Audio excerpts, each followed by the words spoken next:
She walked in barefoot, holding a black nylon bag like it was all she had left. In a crowded Lagos restaurant, no one saw her pain, only her poverty. She didn't ask for money. She didn't ask for pity. All she wanted was the food no one else would eat. But instead of kindness, she was mocked. Before we begin this story, please subscribe to our channel. It means a lot to us. Then something happened that no one expected. This is the story of a poor old woman, a forgotten necklace, and the moment one stranger decided to stand up. It was a calm Monday afternoon in Ikeja. The air outside buzzed faintly with danfo horns and the scent of roasted corn, but inside Palm Grove Eatery, everything was quiet and polished. The place had an upscale feel, warm lights, soft music, servers in neat uniforms gliding between tables with the poise of hotel staff. Families sat at corners chatting over plates of jollof rice and grilled chicken. Young professionals held meetings over smoothies and spring rolls. The kind of place where the atmosphere itself discouraged disruption. But disruption arrived anyway. The front door creaked open. She walked in slowly, an elderly woman, barefoot, her wrapper faded and blouse worn thin. Her legs were dusty, her steps uncertain. She clutched a small black nylon bag to her chest like it held her life savings. Her name was Evelyn. People noticed. A server near the counter whispered to his colleague who let her in. "I don't know," the second replied, "maybe she's here to beg." In the back, a couple paused mid-conversation. A mother feeding her child looked up, brows drawn. Others glanced and then turned back to their food, pretending not to see what made them uncomfortable. Evelyn kept walking, one shaky step at a time, eyes low, lips sealed. She reached the front desk where a tall man stood, arms crossed. His name was Mr. Carter, the restaurant manager. Mid-40s, clean-cut, no-nonsense, known for running the restaurant like a military camp. Evelyn's voice came out soft but steady. "Please, sir, I'm sorry to bother you. I haven't eaten since yesterday. If you have any leftovers, even if it's just bones, I'll be grateful." Mr. Carter stared at her. The room was still. Then he laughed. It wasn't a warm laugh. It was dry and mocking. "Madam, did you lose your way? This is a restaurant, not a dustbin." The silence cracked. Someone near the bar chuckled. A phone screen lit up. Another man murmured, "Na waro." Evelyn didn't cry. She didn't plead. She simply stood there, her dignity wrapped around that black nylon bag, her shoulders shaking slightly from weakness, not fear. A woman at the far end of the room shifted in her seat. Her name was Claire. She hadn't touched her food. Dressed in a soft gold blouse and crisp jeans, Claire looked like someone who belonged. Her heels were still clean, her fingernails painted a quiet rose pink. She had just returned to Nigeria after years abroad, a young doctor on her first leave in a long time. But now her mind wasn't on the food. It was on the necklace. Around Evelyn's neck was a chain, thin, old, and worn. Hanging from it was a dull, round pendant that made Claire sit up straighter. Her chest tightened. Her eyes widened. She had seen that necklace before. Years ago. On someone she used to love like a sister. Claire leaned forward in her seat, her spoon resting untouched beside the plate of egusi and pounded yam. Her eyes moved from Evelyn's tired face to her trembling hands, then to the necklace. It wasn't just old. It was familiar. The chain was thin, almost gray now, the kind that used to shine back in the day. But it was the pendant that stirred something deep in Claire's memory. A worn round disc, flat on one side, slightly raised on the other. She had seen it before, years ago. Her fingers tensed around her purse. That necklace belonged to Emily. Emily was Claire's best friend in secondary school. Not just a classmate, a sister in everything but blood. They had eaten together, studied under lanterns together, cried in each other's arms after failed tests and heartbreaks. Emily had always worn that necklace, never took it off. She used to say her mother gave it to her on her 10th birthday, told her it would protect her heart. But Emily vanished. It was after WAEC. One day she was laughing about university plans, the next, gone. No calls. No letters. Claire searched. Her family searched. Her number stopped going through.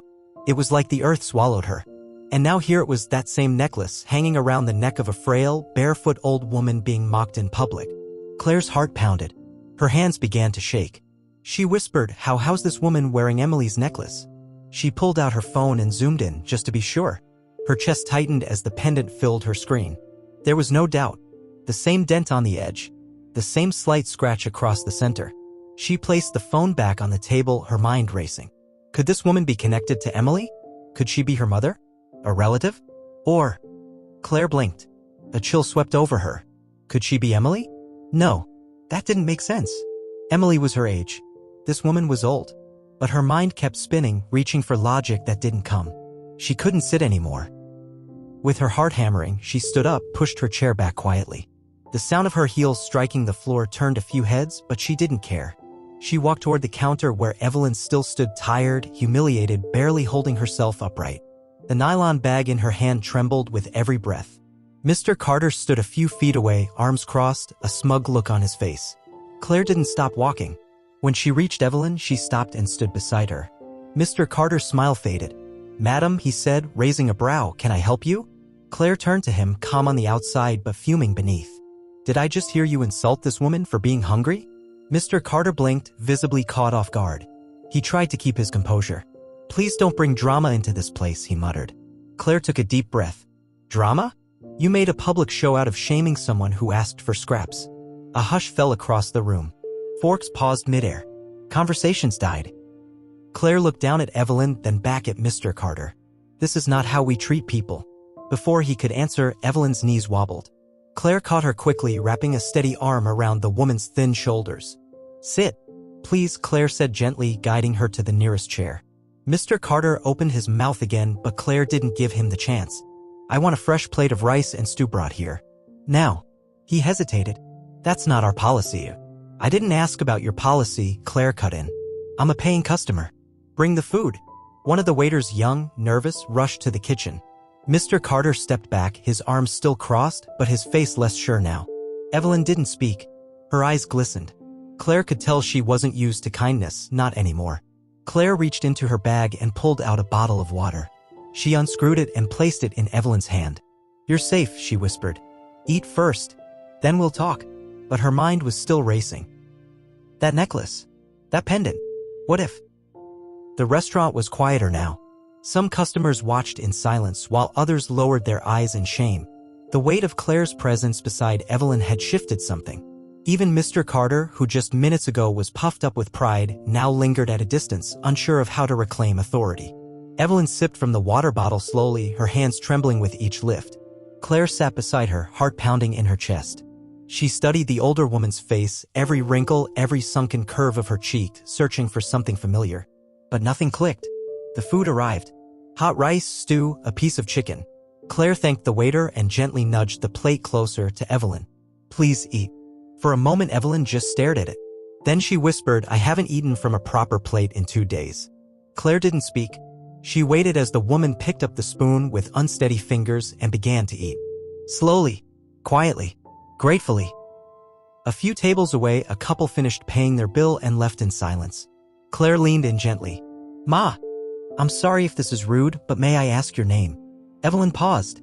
Her spoon hovered midair. "My name," she repeated. "Yes." The old woman looked down, swallowed hard, and said softly, "My name is Evelyn. Evelyn Adams." Claire's breath caught. Adams? That was Emily's last name.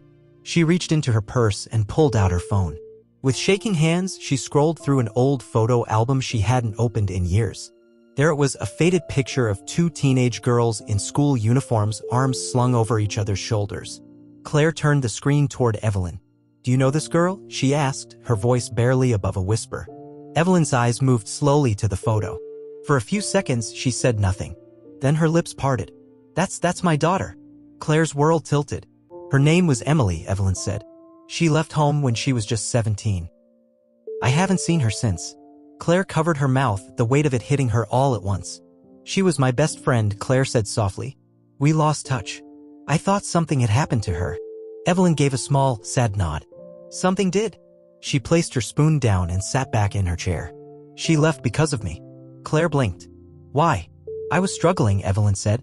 "Her father had passed, we couldn't pay rent, I was ill, and she wanted a better life. She wanted to work and save money, help me back on my feet. But one day she just disappeared. I thought she'd call. I thought she'd return." She wiped a tear from her cheek. "I went to her school. I searched for her friends. I even walked into places I had no business being in, just hoping someone had seen her. But nothing. Claire felt tears prick her eyes. She never told us why she left. I thought she moved with family. I am her only family, Evelyn said. Hush lingered between them, full of years and silence and things that should have been said long ago. Where is she now? Claire asked, holding her breath. Evelyn's face crumbled. She died 6 years ago. Asthma attack. She was working in a salon in Mushin. No one knew to contact me. I only found out when I went searching again. Claire leaned back, stunned. I'm so sorry. Evelyn gave a faint smile. It's all right. I wear her necklace to remember her. Claire reached over and gently squeezed the woman's hand. She was brave. She was so full of dreams. Yes, Evelyn whispered. And I failed her. No, Claire said firmly. You didn't. At that moment, something shifted. Evelyn wasn't just a hungry stranger anymore. She was a mother, a woman who'd endured far more than the world had ever asked her to. Behind them, Mr. Carter cleared his throat awkwardly. Excuse me, madam, Claire stood. You should apologize to her. He looked surprised. Me? Yes. You embarrassed her in front of your customers. You called her names. You mocked her for being hungry. His lips parted as if to argue, but the words never came. Slowly, reluctantly, he nodded. Ma, I'm sorry. Evelyn looked up at him. Thank you. Claire stepped forward. You have a good business. But kindness should never be optional. He nodded again and backed away. Claire turned to Evelyn. Would you let me take you home? Evelyn hesitated. Then she gave a slow nod. Yes, I'd like that. The sun was beginning to dip behind the rooftops as Claire and Evelyn stepped out of Palm Grove Eatery. The Lagos air had changed, still warm, but softer now, less hostile. Evening was creeping in, and with it came the quiet that follows a loud day. Evelyn held her black nylon bag under one arm. Claire walked beside her, not too close, not too far, just enough to be felt. The street was alive with the usual Lagos rhythm, a hawker shouting about recharge cards, a kiki weaving past okadas, loud laughter spilling from a nearby bar. They didn't speak at first. Claire wanted to ask 1,000 questions, but she let Evelyn lead the way. The old woman's steps were still slow, but steadier now. Like having someone walk with her made the journey a little lighter. They crossed a narrow street and turned into a quieter side road. Houses stood close together, their walls scarred by sun and time. Children ran barefoot across the cracked pavement, and a woman stirred a steaming pot on a small charcoal stove just outside her front door. This way, Evelyn said, pointing to a lane lined with rusted zinc fences. Claire followed. They stopped in front of a wooden gate that leaned slightly to one side. Evelyn pushed it open. The compound beyond was quiet. A small bungalow stood at the back, its paint peeled and its windows dusty. There was a mango tree in the corner, and under it a single bench made from 2 cement blocks and a plank of wood. This is home, Evelyn said. Claire nodded, her throat tight. Inside, the house was simple, bare concrete floors, faded curtains, a small stool by the window. The air smelled faintly of menthol bomb and kerosene. A tiny transistor radio sat on the shelf beside a cracked family photo. Evelyn set down her bag and motioned for Claire to sit. I'm sorry, it's not much, she said. It's more than enough, Claire replied. Evelyn reached for a framed picture and handed it to her. This is Emily, a few years before she passed. Claire took the photo gently. Emily's eyes stared back, warm, full of life. Her smile hadn't changed. It hit her like a wave. She was so beautiful, Claire whispered. She had her father's face, Evelyn said, her own lips curling into a small smile. And my stubbornness. They both chuckled quietly. Then Claire turned serious. You don't have to live like this. I mean it. Let me help you. Evelyn shook her head slowly. You've helped enough already. No, Claire insisted. This is not where your story ends. Evelyn sighed. I've seen too much to dream again. Claire leaned in. Then let me dream on your behalf. Evelyn looked at her, eyes tired but soft. I don't need a mansion, she said, but I'd love to eat warm food without begging for it. To sleep and not wake up coughing from smoke. To sit under that tree and remember Emily without wondering if I failed her. Claire nodded. I'll make it happen. You barely know me. Claire smiled. But I know your daughter. And through her, I know you. The air between them settled. Then Evelyn did something unexpected. She reached out and took Claire's hand in hers. Her grip was light, but her touch was steady. You remind me of her, she said. Strong. Kind. Fearless. Claire swallowed. She taught me how to stand up for others. Evelyn's eyes glistened again. Then maybe she didn't die in vain. They sat like that for a while, two women from different worlds, joined by a girl they both loved. Outside, a bell clanged somewhere in the distance. The call for evening prayers. The town moved on. But inside that quiet house, something had changed. Evelyn wasn't just the woman people looked past anymore. She had a name, a story, a witness, and now a friend. Days passed. The story of what happened at Palm Grove Eatery had leaked out first as whispers, then as a post online. A bystander had uploaded a video of Mr. Carter mocking Evelyn and another of Claire stepping up to defend her. Within 48 hours, it was everywhere. Young doctor defends elderly woman mocked for asking leftovers. Woman finds necklace that leads to long-lost family story. Comments poured in. Some were angry, others apologetic, many just stunned. People asked questions. Who was the woman? Where did she come from? How did a doctor know her daughter? The bistro even closed temporarily for staff retraining. Claire didn't care for the noise. She cared for Evelyn. Each evening, she visited the small bungalow, bringing groceries, food, clothes, and sometimes just stories to share. She'd stay for hours. They'd talk about Emily, about childhood, about faith and failure, and little things like the price of tomatoes in 2006. Evelyn began to smile again. She sat outside more often, under the mango tree with a small radio beside her. Children in the compound stopped being afraid of her. Some began to greet her. One even brought her a bunch of bananas. Claire arranged for a nurse to check in weekly. She hired a cleaner. She got Evelyn a mattress with real foam and a generator that worked. But more than that, she gave her back something the world had long taken: a sense of worth. One Saturday, Evelyn handed Claire a letter. "I wrote this when Emily died," she said. "But there was no one to send it to." Claire unfolded the sheet. It was yellowing, creased, the ink faded but legible. "Dear whoever finds this, I was not a perfect mother. I made mistakes. I failed at many things. But I loved her, my daughter Emily. If anyone ever wonders, if anyone ever asks, tell them I loved her. Tell them I waited for her voice every day. Tell them I didn't forget." Claire couldn't hold back the tears. "You didn't fail her," she whispered. "I thought I had," Evelyn said, her voice shaky. "Until you walked in." 1 year later, the walls of Evelyn's home had new paint. She had a small fridge now, a bed with a frame, a bookshelf with old novels Claire had donated. Every Sunday, Claire picked her up for church. And every last Friday of the month, Evelyn visited a nearby public school to talk to students about resilience. She spoke softly, but her words hit deep. She always ended with, "Kindness is free, but it can save someone's life." The community now knew her not as a beggar, not as a poor woman, but as Mama Evelyn, the woman who wore her daughter's necklace like a medal of honor. And Claire? She stayed in Nigeria longer than she planned. Something in her heart told her that rest wasn't always found in quiet places, but sometimes in loud, broken ones where healing was still possible. One day, as they sat beneath the mango tree watching the sky turn gold, Evelyn turned to her and said, "You didn't just find me, Claire. You reminded the world I still mattered." Claire smiled, her eyes on the horizon.